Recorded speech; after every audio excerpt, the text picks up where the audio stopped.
Salut à tous et bienvenue. Au handball, il y a une phrase qu'on entend tout le temps. Une attaque de feu, ça gagne des matchs, mais c'est une défense de fer qui, elle, gagne les championnats. Et c'est exactement de ça qu'on va parler aujourd'hui. On va décortiquer l'art de construire un véritable mur défensif, spécifiquement chez les U20. Et on va voir que ce n'est pas juste une question de gros bras. Non, non, c'est un mélange hyper subtil de système, de communication et d'une rigueur de tous les instants. Allez, c'est parti! Alors, la question qu'on se pose, elle est là, juste sous nos yeux. Comment on fait pour que 6 joueurs, 6 individualités deviennent une seule et même entité? Une forteresse, quoi. Le but, c'est de comprendre, vraiment étape par étape, comment on assemble les briques, comment on met le ciment pour que ce mur soit indestructible. Eh bien, avant même de penser au grand plan d'ensemble, à la muraille, tout part d'un seul truc, le geste de base. La solidité de chaque pierre, en fait. Et en défense, cette pierre, ce bloc fondamental, c'est le duel, le 1 contre 1.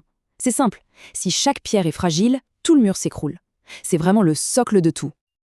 Ok, donc on commence par les fondations, la base de la base, le duel. Avant de parler collectif, il faut d'abord être irréprochable individuellement.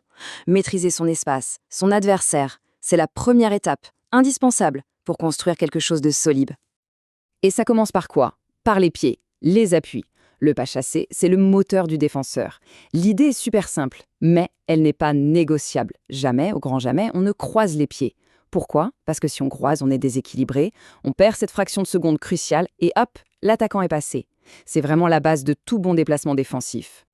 Et là, attention, il y a un changement de mentalité qui est juste crucial. Le réflexe, surtout chez les plus jeunes, c'est de vouloir piquer le ballon, de tenter l'interception de folie. Mais non. Le vrai objectif, il est beaucoup plus malin. Il s'agit de gagner la bataille de l'espace. On veut fermer les angles, pousser l'attaquant à la faute, le forcer à prendre un tir pourri ou à faire une passe hasardeuse. L'idée, c'est pas le geste spectaculaire, c'est le contrôle. Le contrôle total. Bon, en pratique, ça donne quoi? En fait, on peut voir ça comme une petite danse en 3 temps. Premier temps, monter vite. On va chercher le contact, on réduit la distance pour mettre la pression tout de suite. Deuxième temps, freiner. Juste avant l'impact, on se stabilise sur les appuis pour ne pas se faire déborder bêtement. Et troisième temps, gêner.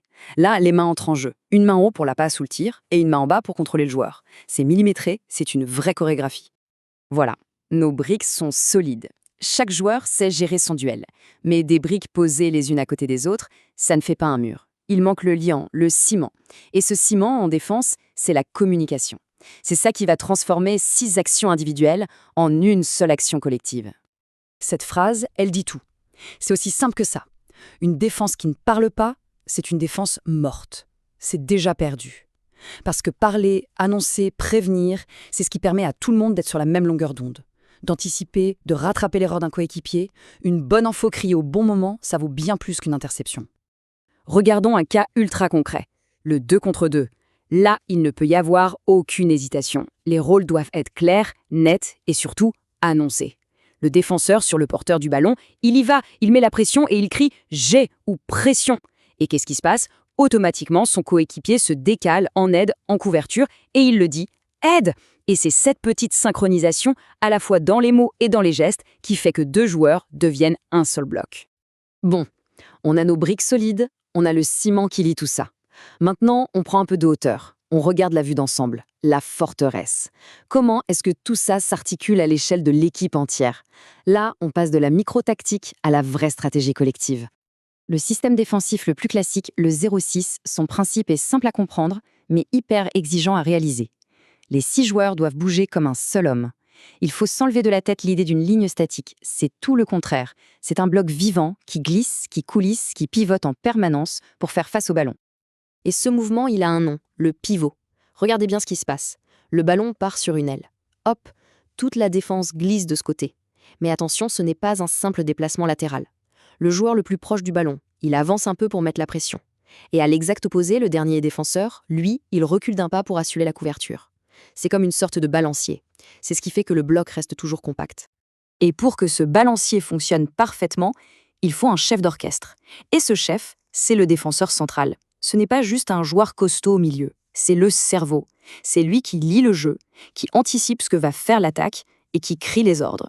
C'est sa vision et sa voix qui permettent à toute la défense de jouer la même partition. Ok, si on devait résumer tout ça, comment on construit cette fameuse forteresse? En fait, tout tient sur 3 grands piliers, ce sont vraiment les points clés à retenir. Le premier pilier, c'est la maîtrise individuelle, le 1 contre 1. Tout part de là. Une bonne posture, de bons appuis, un duel bien géré, pas de bonnes briques, pas de mur, c'est la base. Deuxième pilier, la communication. C'est le ciment, le lien. C'est ce qui permet à tout le monde d'être connecté, de savoir ce qui se passe et d'agir ensemble. C'est simple, une défense qui parle, c'est une défense qui est vivante. Et enfin, le troisième et dernier pilier, c'est le résultat de tout ça, le déplacement collectif. C'est cette capacité incroyable du bloc à bouger à l'unisson, à glisser, à pivoter comme un seul et même organisme. Et c'est là, seulement là, que le simple mur devient une forteresse imprenable. Et on termine avec la question qui, au fond, est la seule qui vaille. Une défense sur le terrain, est-ce que c'est juste une addition de 6 joueurs ou est-ce que c'est une forteresse, un bloc uni? C'est toute la différence entre une simple ligne de joueurs et un mur.